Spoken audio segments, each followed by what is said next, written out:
지난 1년 한 해가 이제 신정도 지나고 고정도 지나고 그래서 더 이상 여지가 없이 지나갔습니다.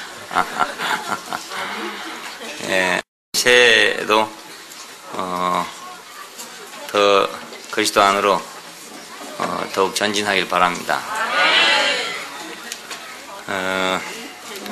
저번에 그 인터넷 얘기를 그때 말씀 중에 좀 했었는데, 이제 뭐 국경도, 교파도, 종파도 다 무너질 시대가 왔잖아요. 억지로 무너지지 못하게 됐는데 인터넷이 생겨가지고 이제 공중파를 통해서 전 세계에 어디든지 가게 됐으니까 그 교파의 장벽이랄지 뭐 교회 울타리랄지 이런 걸 더 이상 고수할 수 없게 됐어요. 다른 교회들이. 이런 기회에 우리가 이제 복음을 널리 전파할 수 있는 기회가 생겼고 딱 끝까지 이르러서 내 증인이 될 것이다 하는 말씀이 이제 실제로 적용되게 됐는데, 다른 데서도 많이 접속을 하고 있으니까 인터넷 사업을 통해서 우리가 복음을 널리 전파할 수 있는 그런 좋은 기회가 왔습니다. 이런 일에도 우리가 관심을 갖고 마음을 모으면 보다 더 좋은 그런 결과를 가져오려고 생각을 하고 있습니다. 오늘 베드로후서 1장 3절에 있는 말씀 보겠습니다. 그의 신기한 능력으로 생명과 경건에 속한 모든 것을 우리에게 주셨으니 그는 자기의 영광과 미덕으로서 우리를 부르신 자를 알므로 말미암음이라. 이런 말씀입니다. 하나님과 예수 그리스도의 의를 힘입어서 보배로운 믿음을 우리가 갖게 됐고, 또 하나님과 예수 그리스도를 알므로 은혜와 평강 안에 사는 삶을 살게 되는데, 이번에는 그분의 영광과 미덕으로서 우리를 부르신 이를 알므로써 생명과 경건에 속한 모든 것을 우리가 받는다 하는 그런 말씀입니다. 안다는 말이 2번 나왔습니다. 알므로 하는 말이 지금 2번째 나왔습니다. 사실은 하나님이 모든 걸 다 준비해 놨지만 문제는 우리가 이제 아느냐 모르냐 그 문제입니다. 오랜 세월 동안 중동에는 그 석유가 매장되어 있었지만은 그걸 몰랐었어요. 그래서 그들은 그 사막지대에서 아주 극한 가난 가운데 살았습니다. 그런데 이제 알고 보니까 그 땅속에가 기름이 매장되어 있어가지고 지금은 이제 이 지구상에서 가장 돈을 많이 생산하는 그런 땅이 됐죠. 아마 모세가 출애굽을 할 때만 하더라도 그때 만일 그 광야가 그 밑에가 기름이 매장됐다 이걸 알았더라면 가나안 땅에 갈 필요 없이 그냥 거기 정착해 있으면 될 건데 싸움할 필요도 없이 말이에요. 그걸 몰라가지고 가나안 땅에 가느라고 40년이나 고생을 하고 그래 갔어요. 근데 그 가나안 땅에는 기름 한 방울도 안 나거든요. 그러니까 알고 모르는 차이가 이렇게 엄청나게 큽니다. 그때 만약 알았더라면 괜히 가나안 7족을 멸하고 들어갈 필요가 없잖아요. 뭐 요단강 건너서 가세할 필요도 없고, 거기서 그냥 그 사막지대 그거 그냥 자리 잡고 앉았으면 요즘 지금 정말 가만히 앉아서 먹고 살겠는데 몰라서 그랬습니다. 몰라서. 우리가 하나님이 우리 인생을 위해서 마련하신 모든 것도 알면 엄청난 복이 있는데 모르니까 없는 것만 계속 찾는단 말입니다. 없는 것만. 그래서 이제 만들려고 하는 거죠. 만들려고 하니까 없는 걸 만들려니까 힘이 드는 거 아니겠습니까? 있는 것을 내가 알면 너무나 쉬운 것인데, 그래서 베드로후서에서는 주로 그 안다는 말이 아주 많이 들어있어요. 알면. 그러니까 그의 영광과 미덕으로서 우리를 부르신 자를 알므로 인해 가지고 생명과 경건에 속한 모든 것을 우리에게 줬다. 그렇게 말합니다. 왜 베드로가 이런 말을 하겠습니까? 예수님과 3년 동안이나 같이 살지 않았습니까? 같이 살았음에도 불구하고 그분이 누군지를 몰랐단 말입니다. 표면적인 것밖에 몰랐죠. 그래서 그 표면적인 걸 보고 따라다니다가 또 충성을 맹세하기도 하다가 또 실망하기도 하다가 그래서 마침내는 그냥 버리고 갔단 말입니다. 근데 이제 뒤로 자기가 알고 보니까 이 사람이 아주 보배였는데 자기가 그 보배이신 그분을 몰랐단 말이에요. 모름으로 말미암아서 그는 그분을 배신하는 사람이 됐죠. 이런 배경을 가지고 그는 안다는 말을 계속하고 있어요. 알고 보니 그렇더라. 알고 보니 그렇더라. 이런 말로 같죠. 우리말로 한다면 야 내가 몰랐는데 알고 보니 그 속에 이런 게 있더라. 알고 보니 그분 안에 이런 게 있더라. 그런 말과 마찬가지입니다. 부르신 이를 알므로 생명과 경건에 속한 모든 것이 조회했다. 모르면 정말 손해가 많아요. 모르면 손해가 많아요. 공부를 왜 합니까? 알려고 공부하는 거 아니겠어요? 모르면 손해니까. 모르면 손해니까. 컴퓨터를 모르니까 손해가 막심하죠. 왜냐하면은 지금 뭐 이 사이버 세계라고 하는 세계가 엄청나게 막 뭐 별거 다 있다는데 뭐 모르니까 뭐 알 수가 있어야죠. 모르니까 뭐 볼 수가 없어요. 그 세계를 볼 수가 없어요. 그래서 이제 시대에 뒤떨어진 사람이 되고 있습니다. 저도 알면 너무나 많은 것을 얻을 수가 있어요. 지식도 많은 걸 알면 알수록 많은 걸 얻을 수 있다고요. 근데 모르면 손해죠. 그러니까 손해죠. 우리가 하나님이 인생을 위해서 마련해 준 것을 모르면 손해죠. 어차피 마련해 놓은 건데 내가 모르니까 못 먹는 거잖아요. 그러면 결국 인생은 이제 갈팡질팡 하는 겁니다. 주신 것을 모르니까 안 주신 것만 찾고 있고 안 주신 것만 만들려 하고 그래 하니까 인생이 해도 끝이 없고 마지막 가서 보면 허망한 것만 남고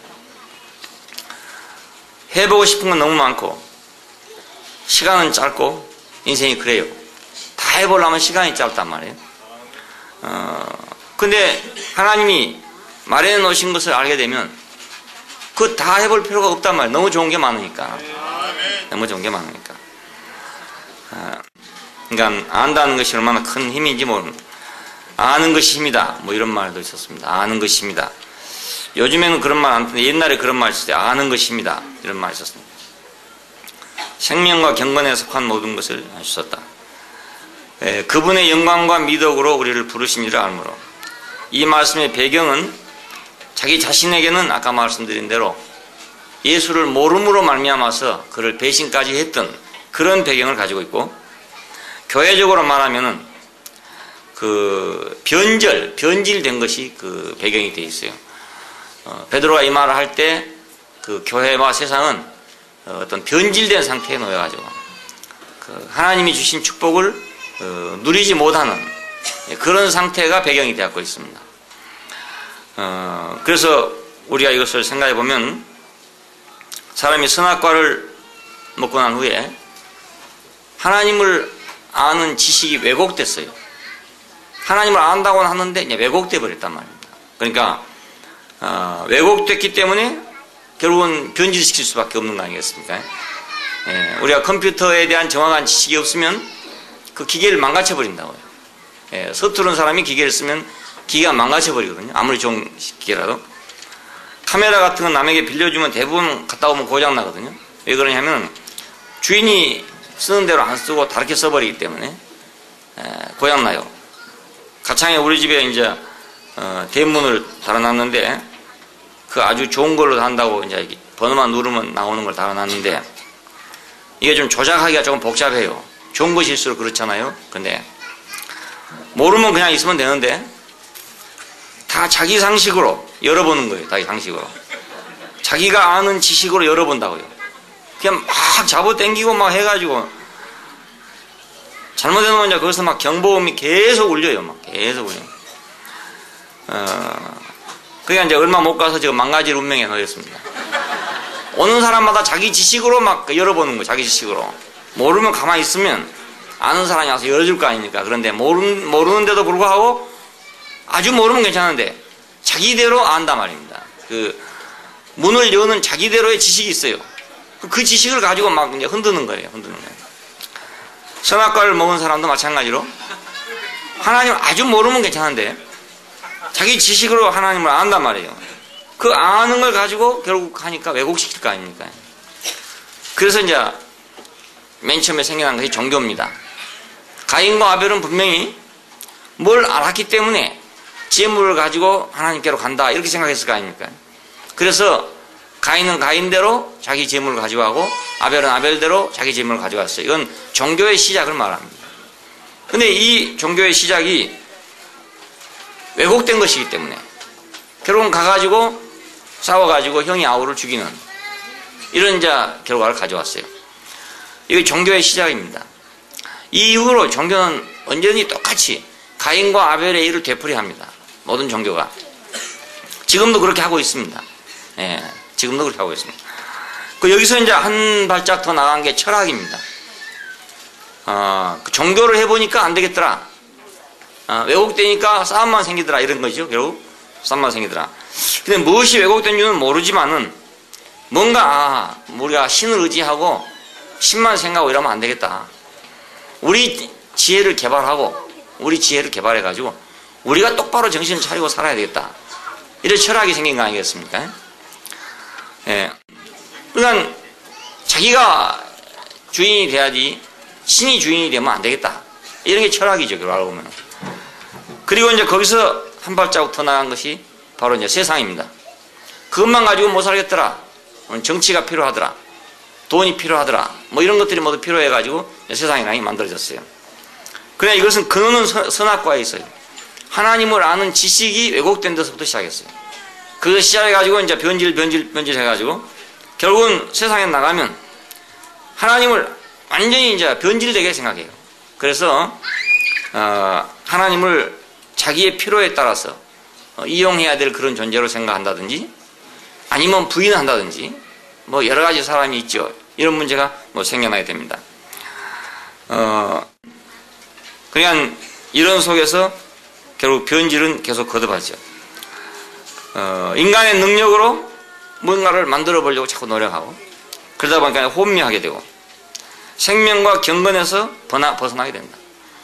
결국 갈수록 하나님에서 떨어져 나가고 자기 홀로 서보려고 이제 노력을 하게 되는데 사람은 원래 만들어지기를 홀로 서기로 만들어지질 않았단 말이에요. 남자가 남자대로 혼자 살면서 아기 낳고 살도록 만들어지지 않았고 여자도 여자 혼자 살면서 아기 낳도록 만들어지질 않았어요. 아무리 홀로 서기를 한다 하더라도 뭐 사업이나 이런 건 홀로 서기 해도 되죠. 근데 아기 낳는 일은 홀로 서기 갖고는 못하는 거 아니겠습니까? 어떤 사람도 아무리 똑똑한 사람도 홀로 서 갖고는 아기를 낳을 수가 없어요. 만들어지기를 그렇게 안 만들어졌기 때문에 그렇단 말이에요.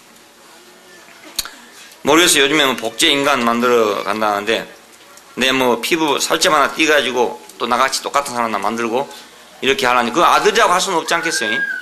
내 살을 조금 띄가지고 뭐 그걸로 만든다. 예를 들어 출입을 만들듯이 그렇게 만든다면 인간 공장은 되겠지만은 그건 뭐 내 아들이라고 할 수 없지 않겠냐 이거죠.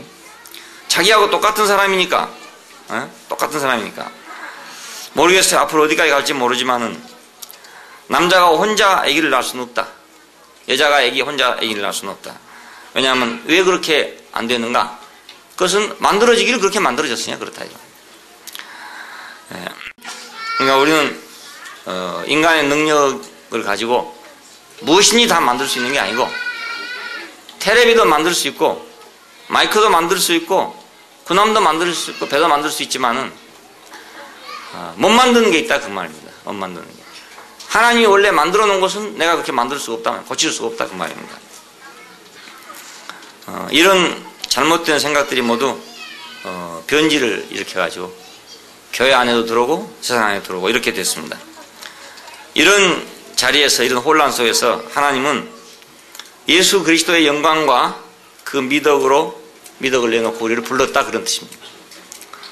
각자 선악과를 먹고 왜곡시켜가지고 거기서 또 변질시키고 또 변질시키고 그래가지고 자기 생각에 옳도록 그렇게 만들어지는 그래서 혼미를 거듭하고 있는 이 세상 속에서 분명하게 한 인격의 영광과 그 명성을 내놓고 그걸 내놓고 우리를 불렀다 그런 얘기입니다. 아브라함을 부를 때도 사도행전 7장에 보면 그래요. 영광의 하나님이 그에게 보여 가라사대 내 고향과 친척을 떠나서 내가 내게 보일 땅으로 가라. 이렇게 말했다는 거예요. 그러니까 영광의 하나님이 아브라함에게 보여가지고 그 영광을 보고 부름을 받았답니다. 부름을 받은 사람은 누구든지 어떤 영광을 봐서 부름받지 영광을 보지 않고 부름받은 사람은 없습니다. 영광을 보지 않고 부름받은 사람은 끌려간 사람이죠. 가령 육군 사관학교에 가는 사람은 영광을 보고 간 사람입니다. 근데 쫄병으로 군대에 간 사람은 끌려간 사람이거든요.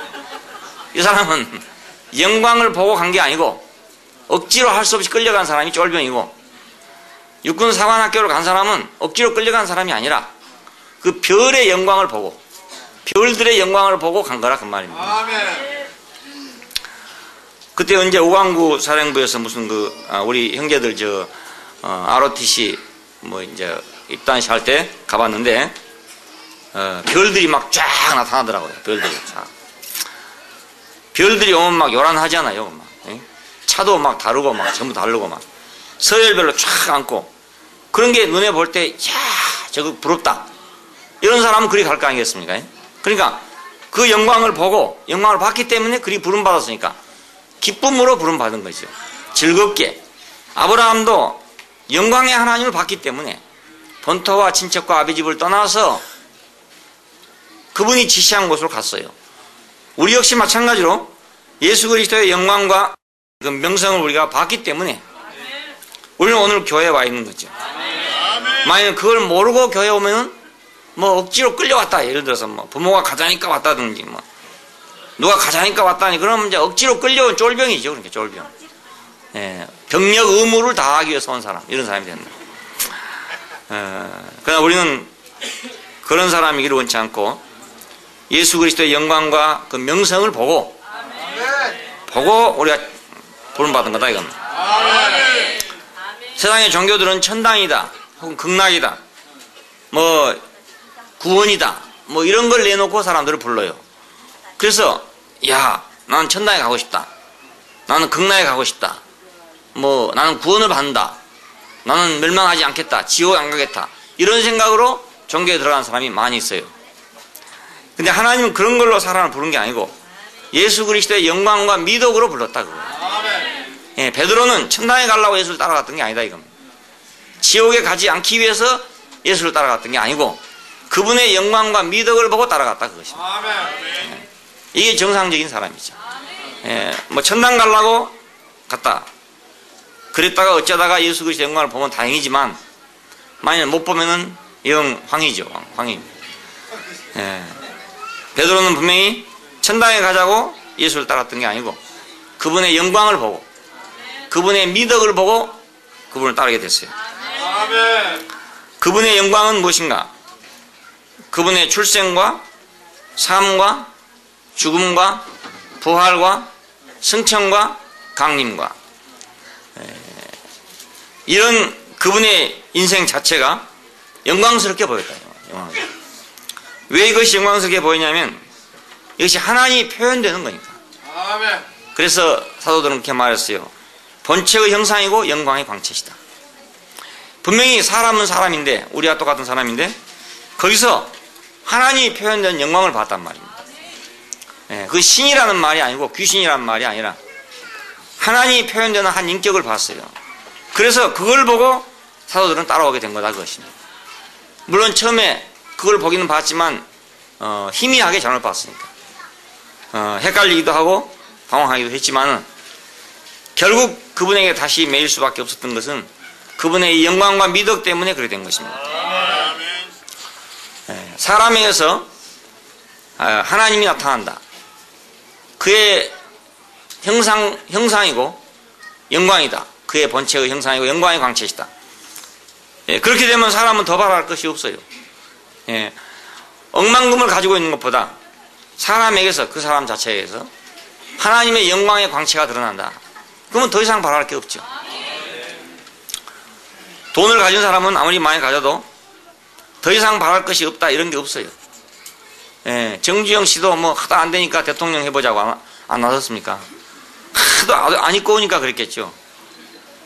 그 정치한다는 사람들이 하도 자기를 괴롭게 하니까 내가 나가보겠다 이렇게 해서 나왔겠죠. 80 노인이 나와가지고 난 찍어줬는데 안 됐지만 그분이 오직하면 그랬겠어요. 돈만 있다고 되는 게 아니다 이거죠. 돈만 있다고 되는 게 아니고 또 아니 꽂고 더러운 놈들이 많아가지고 내가 나가겠다 이렇게 된 거 아니겠어요. 또 별들을 차고 있던 사람도 그렇죠. 그 별들도 뭐 대단한 별들인데 그 정치하는 사람들을 보니까 아니 꽂고 더럽고 이러니까 얘랑 내가 하겠다 하고 휘어잡은 거 아니겠습니까? 이 구태타고 이런 거잖아요 결국. 그러니까 아무리 뭘 가져도 나는 더 이상 다른 건 바랄 거 전혀 없다. 이거 자체가 나한테 너무 족하다. 이런 게 없단 말입니다.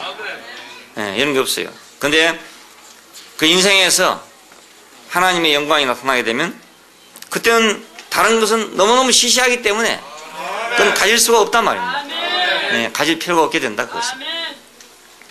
모르는 사람들은 그 아까운 걸 어떻게 다 놓고 예수만 따른다고 하냐, 그 어리석은 것이 아니냐 이렇게 생각하죠. 근데 알면 그 어리석은 게 아니고 너무나 좋은 걸 가지면 다른 것은 시시해서 못 갖게 돼 있어요.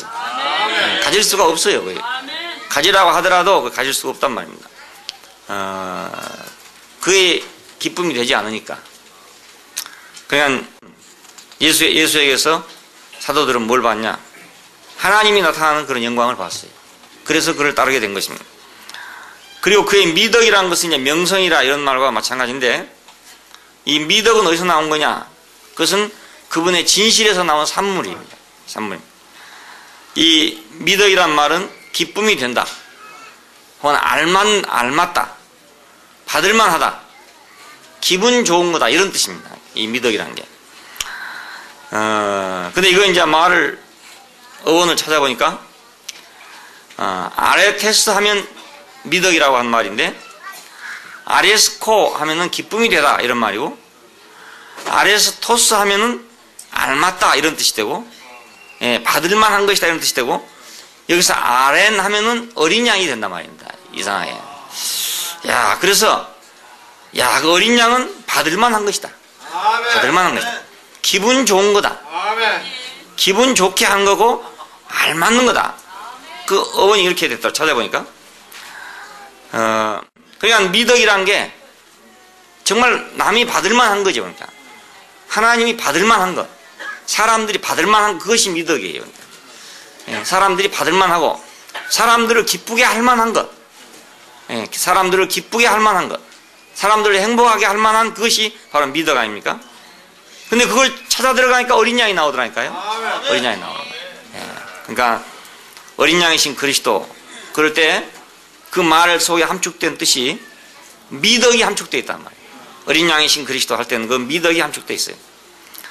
하나님께 대하여 절대적으로 순종하는 사람. 근데 하나님께 대해 절대적으로 순종하는 사람은 사람에 대해서 절대적으로 연합이 돼요. 이거 둘이 아니고 하나예요.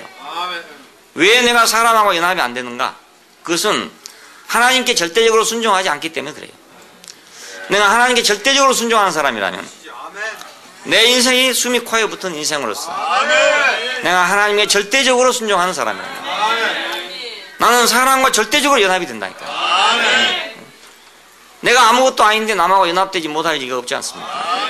내가 연합이 안 되는 이유는 내가 뭔가 잘난 게 있기 때문에 연합이 안 되는 거죠. 내가 아무것도 아니면은 다른 사람하고 내가 연합하는 것이 너무 좋은 거 아닙니까? 다른 사람과 합하면 힘이 더 많아지고 합하면 기쁨이 더 많아지고 그러니까. 저도 혼자 가만히 있으면 아무 기쁨이 없어요. 맹물이에요, 맹물. 그냥 혼자 가요. 맹물이에요. 근데 사람들 만나면 연합하면 기쁨이 생긴단 말이에요. 연합하면. 그냥 혼자 있으면 하루 종일 아무 말도 할 말도 없고 그래요. 집에서는 가끔 가다가 이제 여호와는 나의 목자시니 한 번씩 뭐 가끔 부르고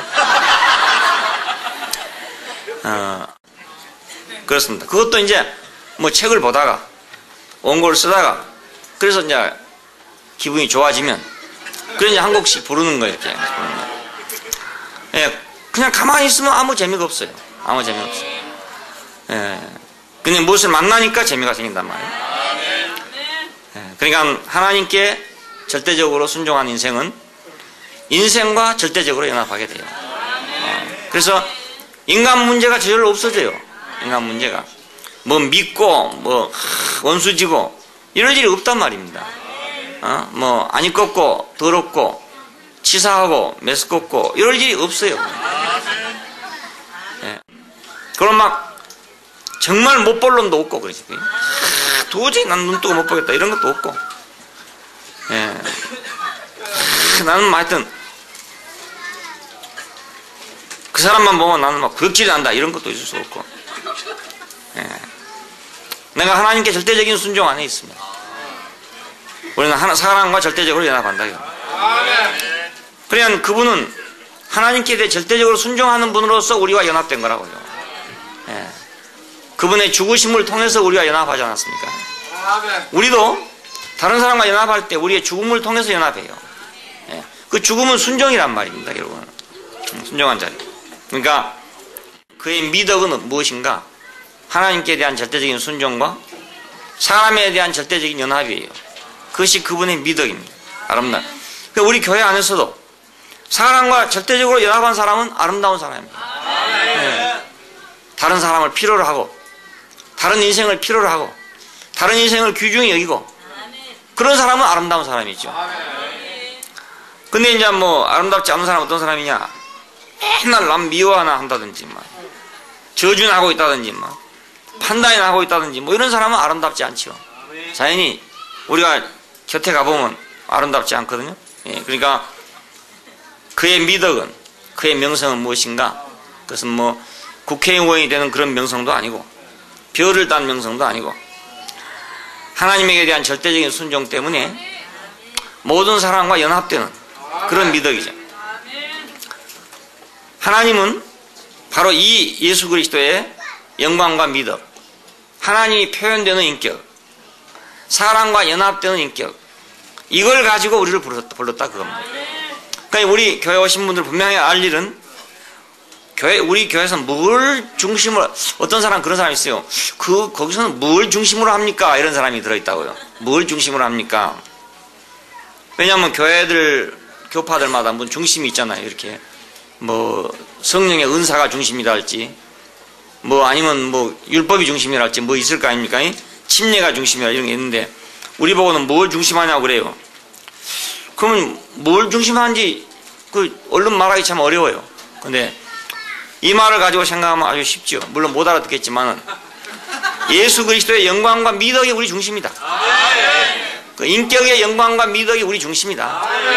우리는 다른 거 아무것도 없다.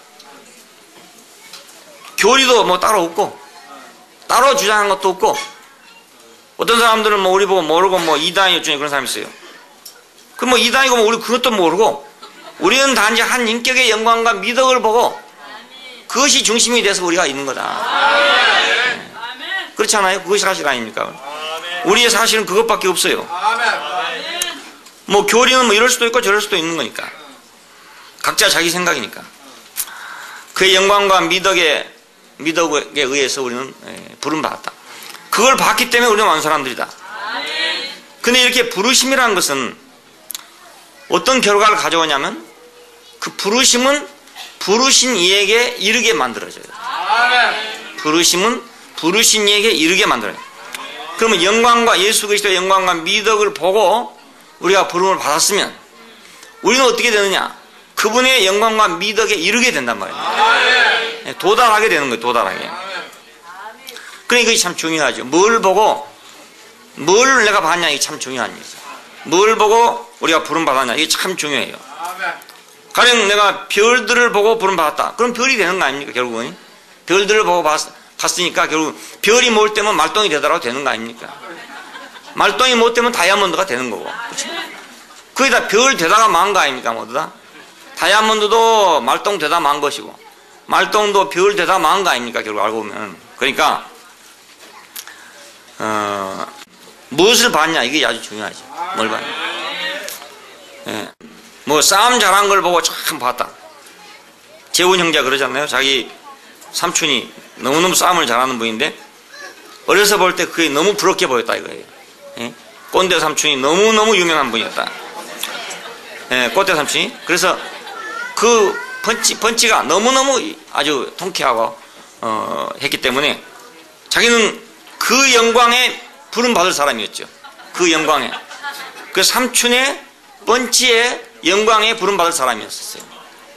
그랬으면 결국 가면 어디로 가겠습니까? 그 삼촌에게 이르게 될 거 아닙니까? 그런 사람이 될 거 아니겠습니까?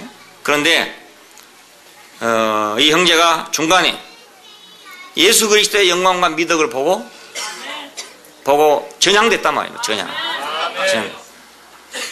예비군 훈련장에 훈련을 받으러 갔다가 자기리 형제를 만났어요. 자기리 형제에서 무엇을 봤단 말입니다. 무슨 영광과 미덕을 봤는데 그것은 꽃대 삼촌하고는 정반대의 미덕이에요. 그렇잖아요. 예. 뭐 그분하고는 아주 하늘과 땅처럼 다른 거다 이겁니다. 동이서에서 먼 것 같은 그런 거죠. 여러분이 잘 아시다시피 자기 형제한테 있는 영광과 미덕이 있다면 그건 전혀 다른 건데 어려서부터 그렇게까지 자기 머릿속에 박혀가지고 저거다 이렇게 생각했던 그 사람이 어떻게 해서 자기 형제에서 보여지는 영광과 미덕을 보고 일시에 전향을 했겠냐 이거예요. 참 신기한 일이잖아요. 그래서 지금은 그 형제가 바로 그 영광과 미덕에 이르러 있잖아요. 그 영광과 미덕을 보고 왔으니까 거기에 이르렀다고 해요. 지금은 이제 자기 형제를 보나 재호 형제를 보나 같단 말이에요.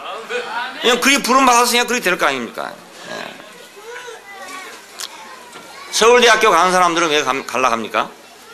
서울대학교 졸업생의 명성과 영광을 보고 그리 가는 거 아니겠습니까? 그걸 봤기 때문에 서울대학을 나오면 이렇게 된다, 서울대학을 나오면 이렇게 된다, 서울대학을 나오면 이렇게 된다. 예. 뭐 국회의원도 보니까 대부분 서울대학 출신이고 정부의 뭐 중앙관서에 가면 대부분 다 서울대학 출신이래요. 그러니까 이런 명성을 보고 입학을 하죠. 그러면 이런 명성을 보고 입학한 사람은 어떻게 되느냐? 그런 명성에 알맞는 사람으로 졸업생이 된단 말입니다. 그래서 몇 년 후에 가보면 그 사람도 또 거기 가 있어요. 거기 가 있다고요. 자기가 봤던 데 가 있어요. 그냥 우리가 그리스도의 영광과 미덕을 보고 만약 우리가 부름 받았다면 우리는 그분의 영광과 미덕에 이른다는 게 당연한 일이다 이거. 당연한 일. 교회 안에 있으면 우리 교회 안에 있으면 우리가 밤낮 하는 말이 예수 그리스도의 영광과 미덕을 우리가 말하는 거니까. 네, 그걸 선전하고 그걸 자랑하고 그걸 즐거워하고 그걸 누리고 이것이니까 그 안에 살다 보면 자연히 그분의 영광과 미덕에 도착한단 말입니다. 도달하게 된다. 도달. 우리 중에는 아마 거기 도달할까 봐서 걱정하신 분은 안 계시겠죠. 혹시 내가 거기 도착하면 내 인생이 망하지 않을까 이렇게 생각하시는 분은 안 계시길 바라는 겁니다. 예, 그분의 영광과 미덕 안에 부름받았다. 재훈 형제가 아주 명백한 케이스예요. 그러니까. 그 아주 극단적으로 주목을 보고 부러워하던 사람이 그 어린 양의 영광을 보고 부러워한 사람이 미덕을 보고 부러워한 사람이다. 근데 지금 사람이 완전히 바꿔져 버렸단 말이에요. 완전히 바꿔져 가지고 이 사람은 이제 전에 것이 어디로 가버리고 없어요. 보라 새 것이 되었도다. 이전 것은 지나갔으니 보라 새 것이 되었다. 이런 사람이 되어버리면 안 돼요. 그냥 뭘 보고 완전 아주 이렇게 중요해요. 예.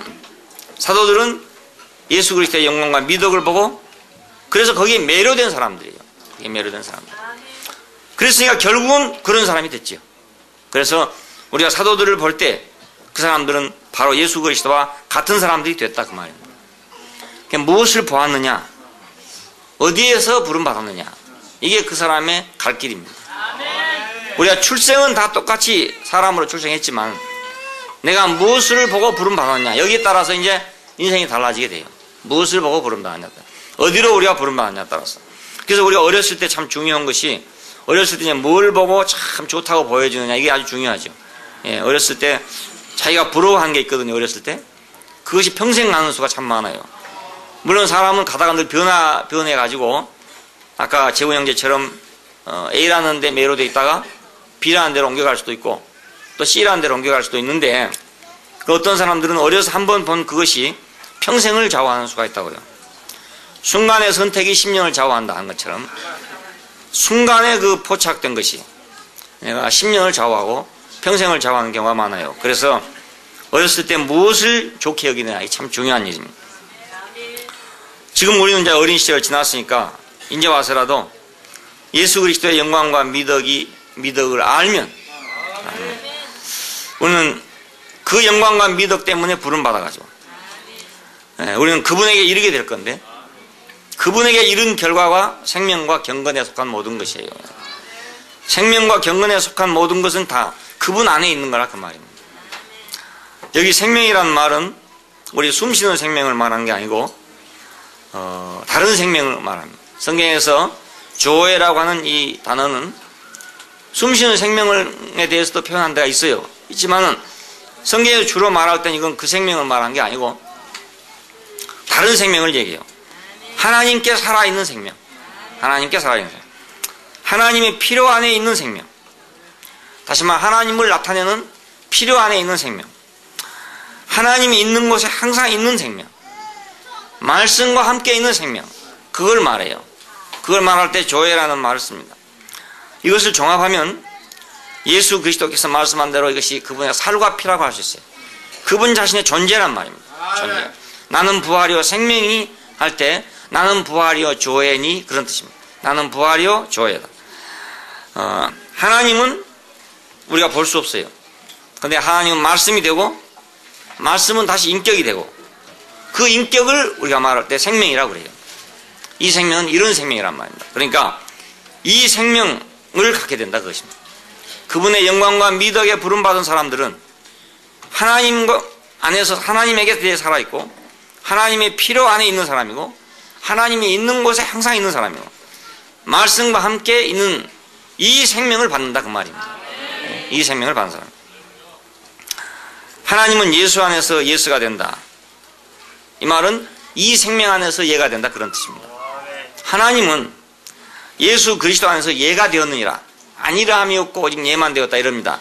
이 말은 이 생명 안에서 하나님은 모두 예수가 된다, 그런 뜻입니다. 그러니까 하나님은 어디다 도장을 찍냐면 이 생명 안에 도장을 찍는다, 그런 뜻이죠. 하나님은 자기의 모든 걸 이 생명 안에 허락한다, 그런 말입니다. 하나님이 가지고 계신 좋은 것이 있다면 그건 다 이 생명 안에다가만 허락을 한다, 이런 뜻이에요. 하나님의 모든 약속이 다 이 생명 안에 있는 거다, 그런 뜻입니다. 물속에서 숨을 쉬고 산호초를 보고 바다 밑의 세계를 보고 이런 모든 것들은 고기의 생명 안에 준 것이죠. 물고기의 생명 안에 준 거 아닙니까? 그냥 물고기의 생명을 받으면 이걸 다 누리게 된다고요. 이 약속은 물고기에게만 주어진 약속이에요. 물고기에게만. 요즘에 사람들이 스쿠버 해가지고 물속에 들어가서 그런 거 구경하려고 그러는데 그건 이제 잠깐 그렇게 하는 거지 평생 그렇게 살 수는 없잖아요. 물속에 들어갔다 잠깐 죽기도 하고 그렇죠. 하나님의 모든 약속이 예가 된다. 넌 동산을 다스리며 지키라. 생육하고 번성하여 땅에 충만하고 땅을 정복하고 지배하고 다스리라. 너는 땅의 주인이 될 것이다. 너는 하나님의 거처가 될 것이다. 이런 모든 약속이 전부 다 바로 이 생명 안에 주어진 거다. 그거. 하나님은 이렇게 약속했는데 구약에 보면 많은 약속이 있어요. 약속이 있는데 약속이 지켜진 게 뭐 있냐 이렇게 생각할 수 있잖아요. 그런데 그 약속은 어디다 준 약속이냐면 이 생명 안에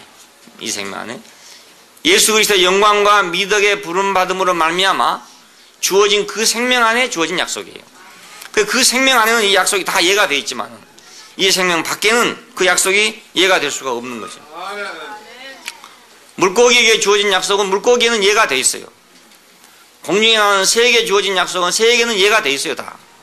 근데 공중에 나는 새에게 주신 약속은 물고기에는 예가 아니에요. 물고기에 주신 약속은 공중에 나는 새에게는 예가 아니란 말입니다.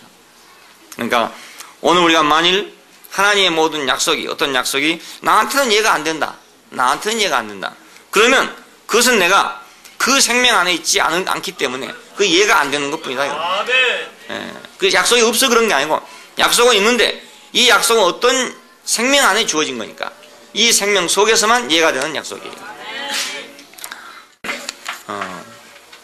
그러니까 이런 사람은 들어가도 복을 받고 나가도 복을 받는다 하는 말이 이것입니다. 구약성경을 읽으면 들어가도 복을 받고 나가도 복을 받는다 이래 됐어요. 출입이 다 복이다 이거죠. 이 말은 더 확대하면 살아도 복이 되고 죽어도 복이 된다. 살고 죽는 것이 다 복이 된다 이런 말이 된다고요. 예. 근데 어떤 사람이 도대체 그렇게 될 수 있는가? 하나님 무슨 약속을 그런 약속이 다 있는가? 예? 살아도 복이 되고 죽어도 복이 되는 그런 복이 도대체 세상에 어디가 있는가? 그건 다 거짓말이다. 허황한 말이다. 그렇죠. 물속에 있는 고기에게 준 약속이 공중에 나는 새에게는 허황한 거죠.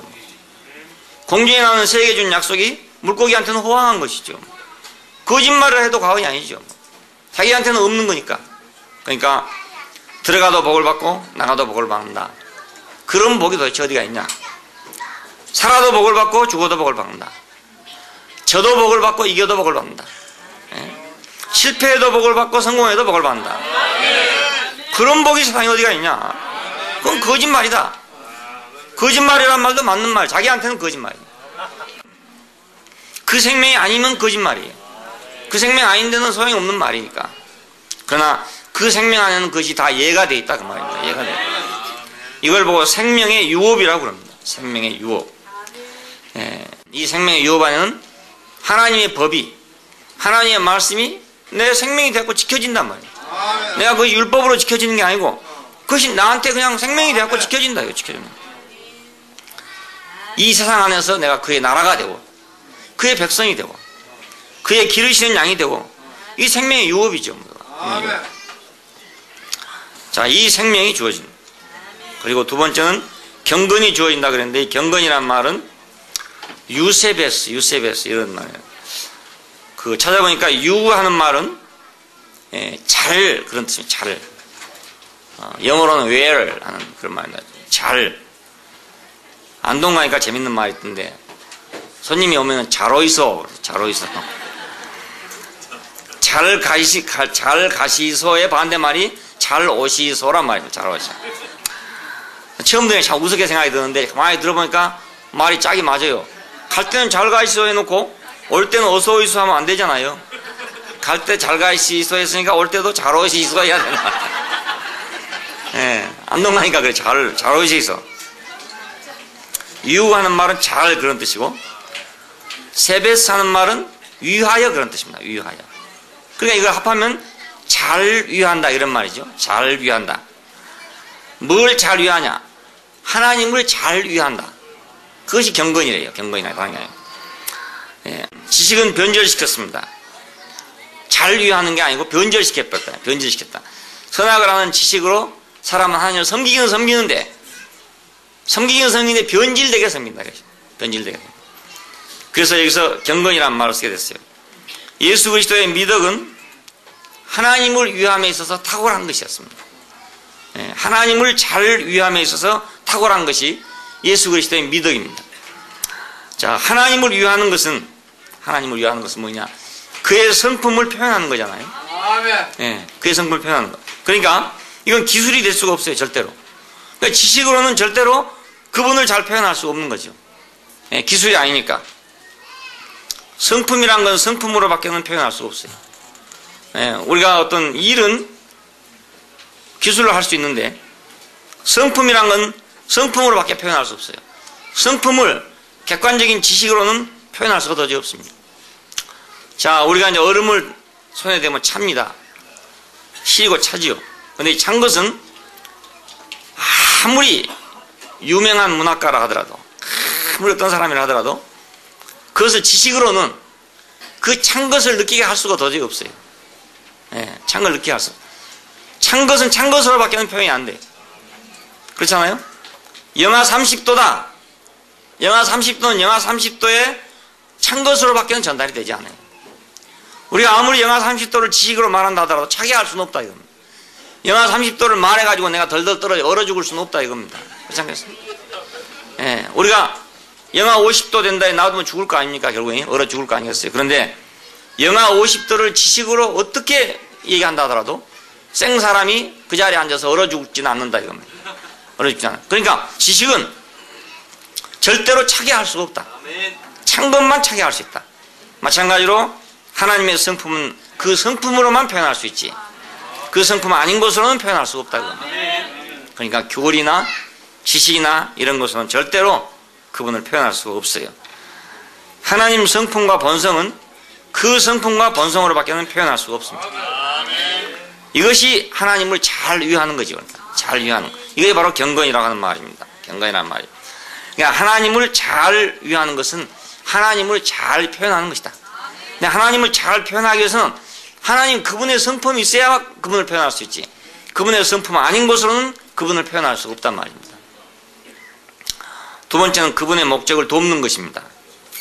그분의 목적은 만유에게다가 하나님 자신의 성품을 분배하는 거예요. 그러니까 분배하는 거. 생기를 불어넣었다. 갈빗대를 빼서 사람을 만들었다. 예수님께서 피로 값주고 샀다.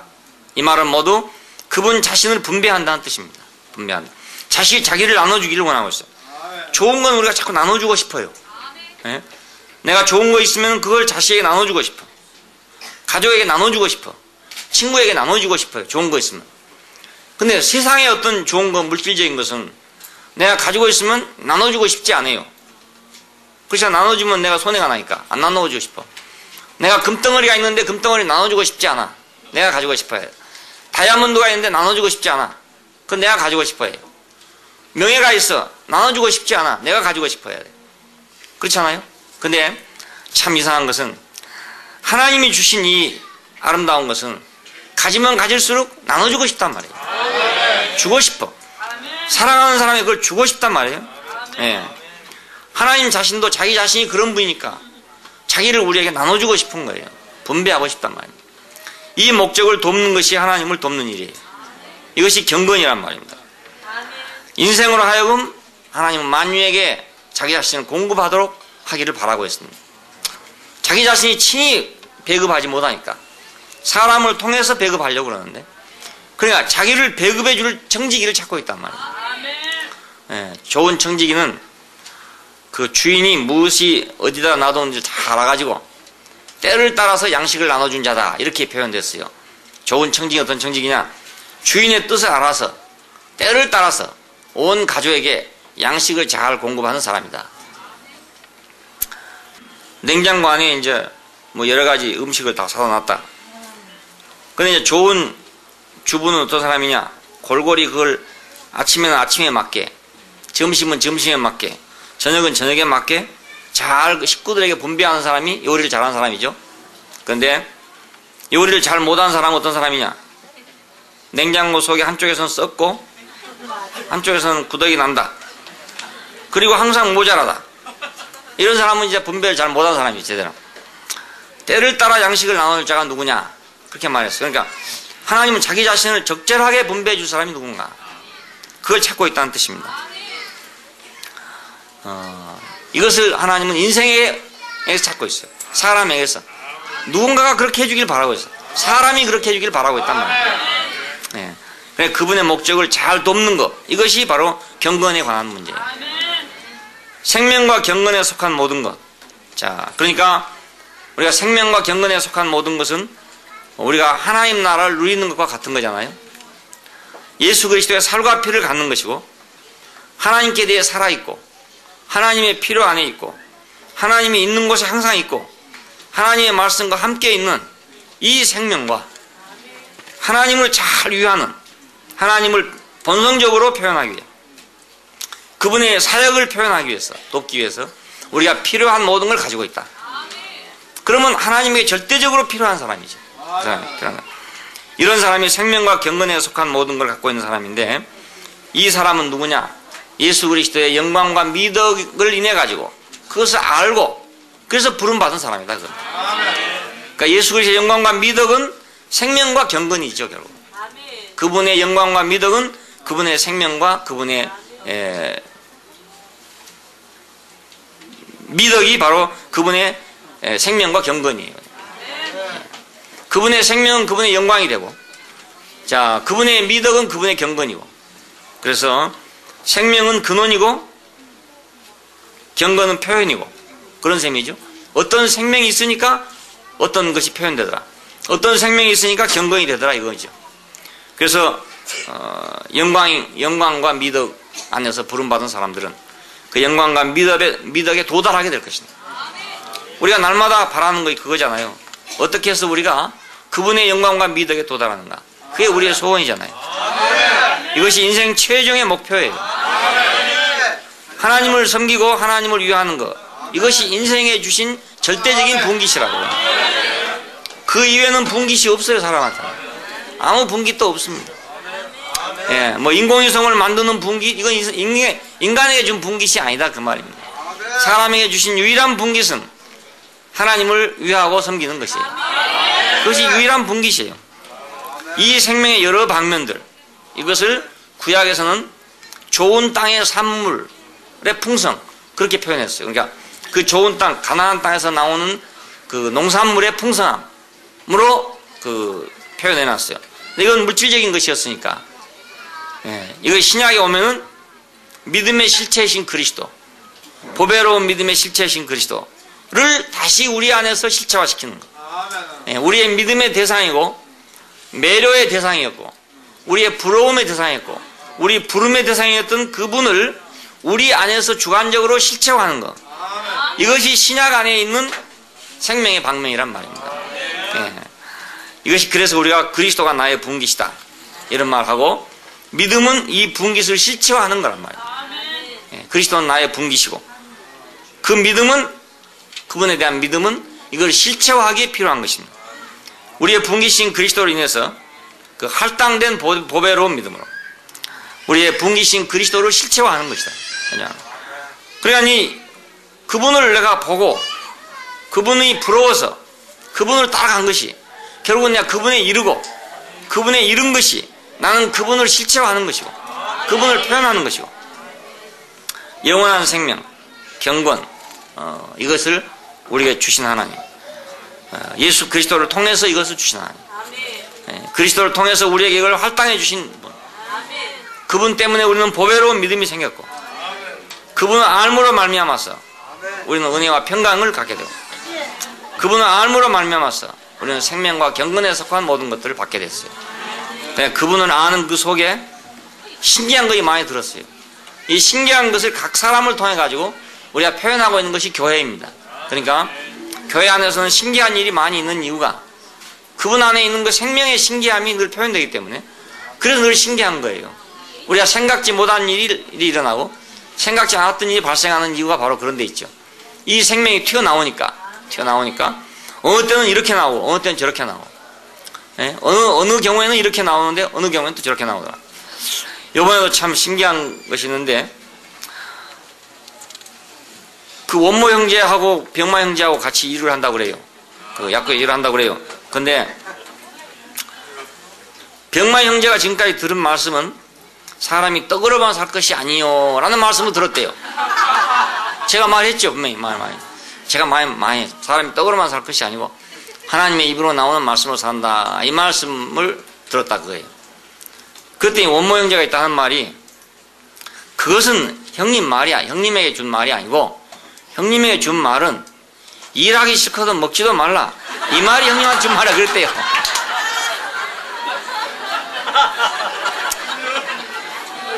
참 이런 신기한 일이 어디가 있겠어요. 예, 이런 신기한 일이 있을 수가 없어요. 그랬더니 병마 형제가 살아났대요. 그 말을 듣고 살아났대요. 그렇구나. 그러니까 병마 형제한테는 사람이 떡으로만 살 것이 아니요, 이건 백날에도 안 되는 거다 이거. 예. 그러니까 그래 내가 그 얘기를 들으면서 생각할 때, 내가 그러면 그 떡으로만 살 것이 아니요라는 말만 너무 많이 했고, 그 뒷구절을 얘기 안 했구나, 그런 생각이 들더라고요. 예. 나는 그 사람이 떡으로만 살 것이 아니요라고만 해도 그 안에 거의 다 포함된 줄로 나는 생각하고 있어요. 안 그렇겠어요? 사람이 하나님을 나타내려 하면 그 안에 많은 거 있어야 되잖아요. 있으니까 난 그만큼만 해도 될 줄 알았는데 그만큼 가지고는 도저히 도달이 안 되는 모양이라. 그래서 원모 형제를 통해 가지고 이제 마지막 결론을 갖다 도달시키니까 그때야 살아났다 이거예요. 그때야. 그렇구나. 그 병마 형제가 요즘에 아주 열심히 일을 하게 되고, 일을 하면서 자기는 나도 일을 할 수 있구나 이런 생각이 들었대요. 나도 일을 할 수 있구나. 그래 나이 40이 넘어가지고 50이 다 돼가는데 이제야 나도 일을 할 수 있구나 이렇게 알았다 이거. 그러니까 이런 게 정말 신기한 일이에요. 지금 세상에 있을 수가 없는 일 아니겠어요. 그러니까 우리의 생명과 경건에 속한 일이란 것은 어디 한정할 수가 없어요. 어떤 일이 일어날지 모른단 말이에요. 예, 그 놀라운 일들이 그 안에 다 들어있어요. 이것이 다 어디서 왔는가? 우리가 그의 영광과 덕으로서 우리를 부르신 일을 알므로 말미암아. 그분을 알다 보니까 그런 말을 하게도 되고 또 그런 말을 받기도 하고. 세상 사람 앞에 그 말 해봤자 받겠어요? 그거? 안 받죠.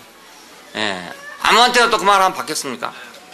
병마 형제한테 하니까 받지. 딴 사람한테 하면 안 받을 거란 말입니다.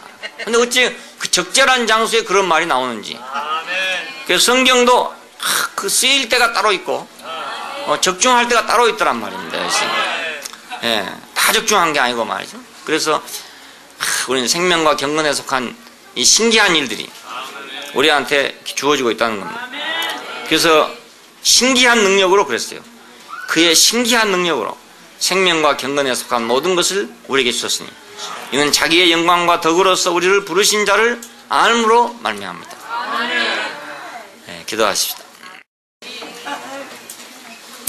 네, 감사하신 아버지 하나님, 당신의 신기한 능력으로 우리에게 생명과 경건에 속한 이 비밀한 세계를 우리에게 열어주시고 우리가 세상에 갖지 못한 이 놀라운 영역 안에서 당신을 표현하고 당신의 인도함을 받으며 당신을 영화롭게 하고 당신을 위하는 이 놀라운 세계 안에 있게 하여 주신 것을 감사합니다. 이것이 모두 당신의 영광과 미덕으로 우리를 부르셨기 때문이고 우리가 날마다 당신의 영광과 미덕을 봄으로 말미암아 그 영광과 미덕에 도달하는 과정 가운데서 생명과 경건에 속한 이 모든 것들을 우리가 체험하고 이것들을 누릴 수 있게 하여 주신 것을 감사합니다. 우리는 일생을 통해 당신의 영광과 미덕을 보기를 원하고 더 깊이 더 완전하게 우리가 소화하기를 원합니다. 당신의 부르심이 얼마나 요긴한 것이며 그 부르심이 얼마나 영광스러운가를 우리가 더 깊이 알게 되기를 원합니다. 주 예수님 이름으로 기도합니다. 아멘.